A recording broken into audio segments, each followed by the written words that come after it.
Elbow. There was a video that Dan posted, and one thing's in there. I made a comment on it. The guy was using the elbow. One of his description of using the elbow was using his wrist. So the elbow is used when you have the point of contact right here. And as it's coming to me, it's coming, so I have my structure, but it comes so hard. Okay, at this point, I want to guide it so the energy's passed, okay, and I've taken him offline, so he's overextended. What he was doing is literally, the guy was in contact, and he wanted to hit with the elbow. He was going like this. His whole body was turning like this. But the problem, if you use wrist, all the person has to defeat is just maintain a bridge right here. Literally. The reason, so we're always attacking to the center, right? I have a point of contact. So if Will comes towards me, this hand comes towards me, I'm probably going to roll into a bong, right? So you have your extended distance and range. As soon as it starts getting collapsed, I'm not going to let this collapse all the way to my body, because then my whole structure collapses. But as it comes to my body, as it's coming to my body, here's a point of contact. I let it go here, and I just guide it off like a Pak-Sao, right? So he's coming at me. I'm just guiding it off to get the line. So if I'm in contact here and Will's continuing to go hard, I'm letting the elbow go and guiding this off. Okay? Now, that's going to a technique. Or he's coming in.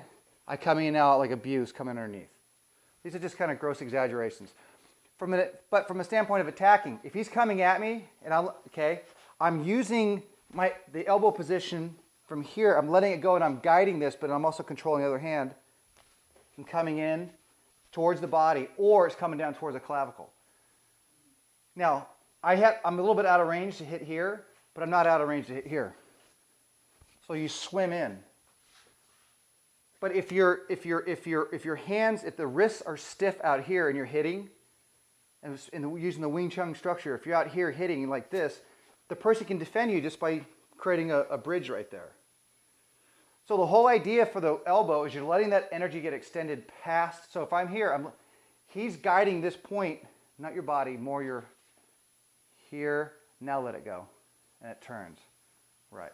So as it's coming to your body, it's here.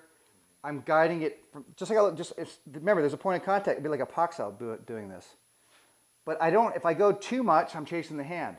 The same concept with the elbow. If he's coming towards me and I go too much like this, now I give him the advantage because I've over-rotated. Does that make sense? So the elbow, from the elbow strike. So think in terms of more of a collapsed position.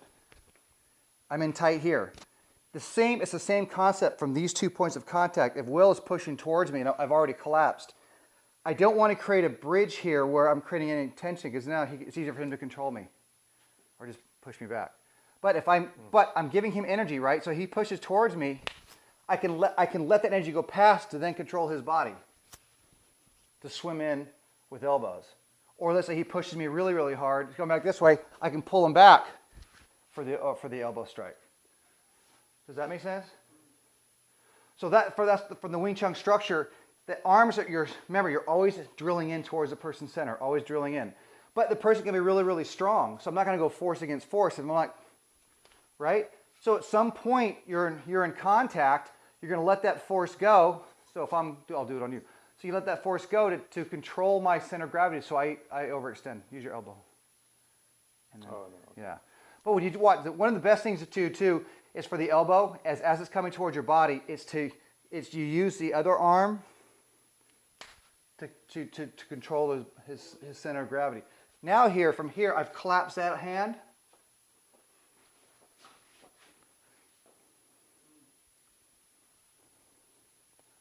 So as it's coming in here, as whatever side, this side's coming forward, I can use this to collapse into his body. But now, I'm literally using, this is like the 2 arms on one. So that's where you can swim in. But it's real important that, think about in terms like a Pak-Sao, right? The energy is coming towards your body. I don't want to create a strong bridge. I'm creating energy back towards him, but it's not tons of energy, or then I'm giving it to him. It's like anything. If someone's coming at you really, really hard, you don't ever go force against force. You don't fight the force. But I still maintain that point of contact, but because he's drilling towards me, I can't let it collapse. But what I do is it comes towards me, I steer it over here. Now there's the line, right? I control the line by the elbow. I can go back underneath the review. What I like to do a lot of times, if in a situation, if someone's, like if I'm really jammed up, I'm in tight, okay, he's here, whatever he's doing, I use the other elbow is to control, and then the other one can swim in. But the important part is you let him use his energy against him. He's pushing towards my body, right? So here, whatever energy he's just push her in. Okay, whatever he's doing here. Now the elbow went over here. Now look what I'm doing. So the elbow's from a tight position. It's not, you're not going, or it's done from a control position. You got the person here, boom, and then boom. It's the elbow. The angle of the elbow. It's when you doing the third form, it's down this way. So Will has he has my arm here, this bridge. I'm not going sideways per se. Now, sometimes you might do that. If I'm like this and he's pushing towards me, I might just do that for center of gravity control. Okay, but typically from the strike's going more. It's going more down into the person this way. You're letting the energy extend in, so you're letting the energy go through. Now you're using it to control back over the top for the elbow strike. I think I saw something, a YouTube video. Some guy knocked someone out with an elbow. But if you hit someone like this with a full-on elbow over the top, they're going to be knocked out. You get so much more force with your elbow than you will with your fist. You get body torque too. Your whole body's torquing into it. So it's important from a standpoint, and I want you guys to practice this, to understand the energy is I'm going towards Sean's center, right? So I'm always moving wherever Sean's going, trying to find the center. But if Sean overpowers me and puts me in a bad position, now I have to defend myself. I can't push back.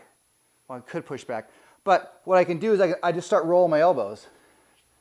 You can start rolling your elbows to get out.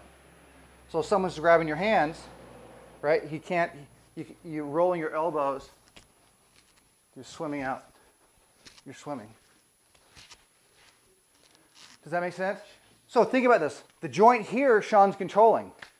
He's not controlling this. He's not controlling this. He's not controlling my body. It's starting to grab you.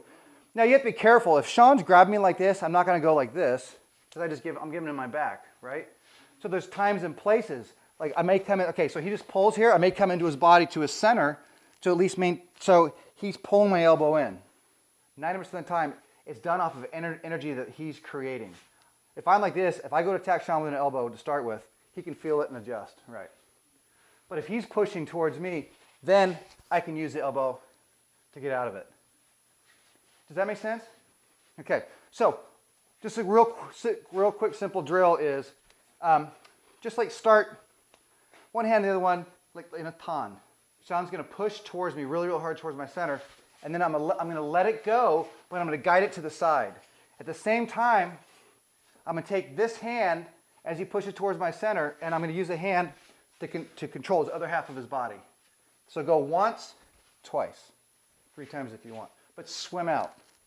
So I'm in like a tan. He pushes towards my center. I let it go, and I use the other hand to control. And then once, twice, swim out. Okay? Here's my energy back towards Sean, okay? He's collapsing my triangle towards my body, so he's pulling this towards my body. What I want to do as this comes in towards my body, I want my energy to go from here to go around to the back side to trap that energy on this side. So when you do this, Sean, I'm getting a little bit of energy back. Let it come to your body and then roll out. Hands here, let it come to your body. Now, this comes from Chi Sao too, because you get comfortable rolling out. But to start with, it comes to your body. Okay, Sean's going that way.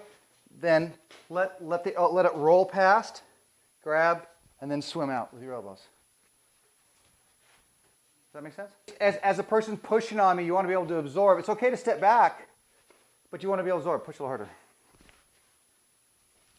Try to absorb it and take that force, but you don't want to absorb it straight towards your body. If you go straight towards my body and if I don't get the hands off line, it won't work. So that's what I'm saying, like a Pak-Sao. If Will's punching towards me and I do that, I'm getting hit. I have to cut the line. So as he's coming towards me, I cut the line. But the thing here is with the elbow is the point of contact's here. What I'm doing is as he pushes towards my hands, okay, I'm using this hand to control this half of his body, and I'm using my elbow to roll over the top here, so get him to overextend.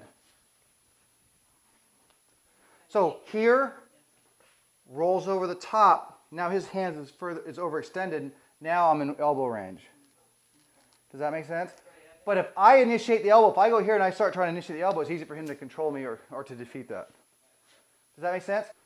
You're guiding that, and here comes this force. There's a ball of force that's coming at me. I'm taking that force and just guiding it just a little bit away. So my control goes behind his focus. If I do it on Will, if I do this, I start overextending because he's absorbing that and then coming on a different line of attack. But you have to control the other half, this hand, or have some control of it, unless the person's really overextending. That's it. And more. It's quick. You're here. Boom. Doesn't wind up. So never in hell will I ever have a tense wrist. Especially with the way we use our elbows. But you're using it as it's going through. It's attacking. But you're just guiding this point offline. But to guide it offline, if your hand's tense, it's not going to work because all you have to do is go like this, Wu-Sao, and you can control you. The elbow, you got to have it come down to your body, down to here. You don't want to go reach up like this. You're really exposing yourself. When you go down like this, you're finishing the attack, and now you're controlling his center of gravity as well. Think in terms of progression. In terms of progression, I'm out here. Sean's I'm rolling to a bong, but let's say he's coming in really, really hard. Now I can use that to control. Right. So BUG, you're letting the person overextend. You're actually getting them closer, get better control out of it because they're overextending.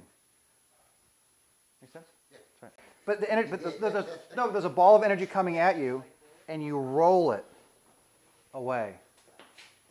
You're coming to the point. You're guiding, rolling, guiding, rolling, guide, roll, guide, roll. You also take a step back if you needed to. Well, okay, so that's a good step. Depends what he does. Right. Remember, this is a situation you're probably in bad shape already, or you really want to fuck the guy up. Right. You want to just go You boom. want to hand it and get out of there. No, you want to break his face. Just boom. Or in a bad situation, oh crap! But he's coming towards you, so you want to do is you're trying to let that energy roll. The ball comes in and roll. But if I collapse, I'm screwed. So I want to get it, guide it, roll it, or get it, roll it, and guide it. Get it, guide it, roll it, get it, roll it, guide it. Doesn't matter. It's a concept. If it's one arm he's pushing really, really hard, I'm gonna go to a view, cut a different line of attack. And the reason is if I go in here, that other hand could come up and trap my elbow. Now he has my back, right? So what I want is, if it's one hand coming in, I'm probably going to do, now it's going to roll and attack that line. Or what if he does take you back? Well then, okay.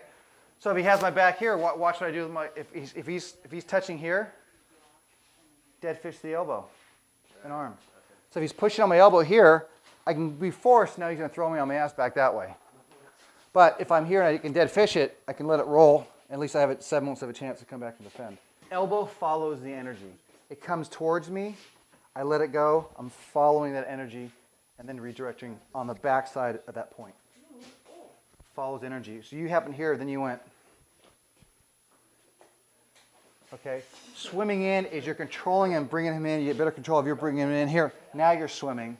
But if Sean steps back, I got to change. Now it's long bridge. Now I have to change to a different technique. It's best when he's overextending. He's overextending. I can let that energy go past. That's the whole point of letting it roll, but controlling at the same time. Control the other hand. Okay, so you're not even stepping, you're just.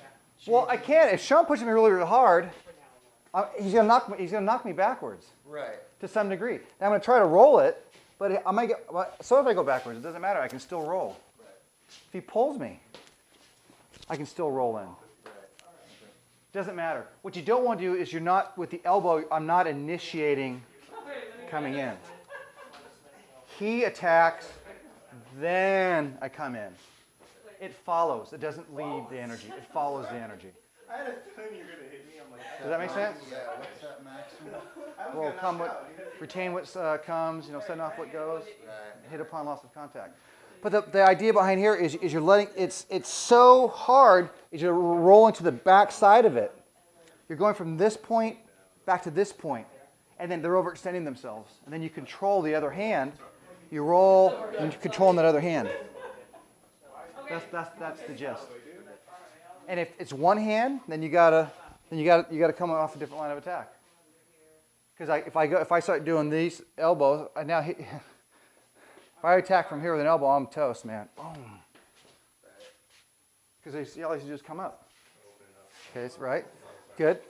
But don't look so. No. Okay. Once you absorbed it, you came in and you went. I let go of him. You came in like this over here. Right. Now my left hand here, this part here. So I'm going in. I'm hitting here. So I'm getting him close to my body. So now watch my right hand. So a little bit of a hold just for a bit of period in here. Now the control is here, is against the hip. Hit, then boom. So at some point you have to let go. If you're like this, come over here. Come over here. If I'm like this, if I'm controlling him this way, I can't go like this and hit it at the same time. So I'm going hold. At this point, it's an emergency technique. It's emergency. No, it's after that. You're going to be like, No, it is and it isn't. I'm saying you can use it for maximum control. Because if you're in here, he's this close, right? I can have control of his limbs.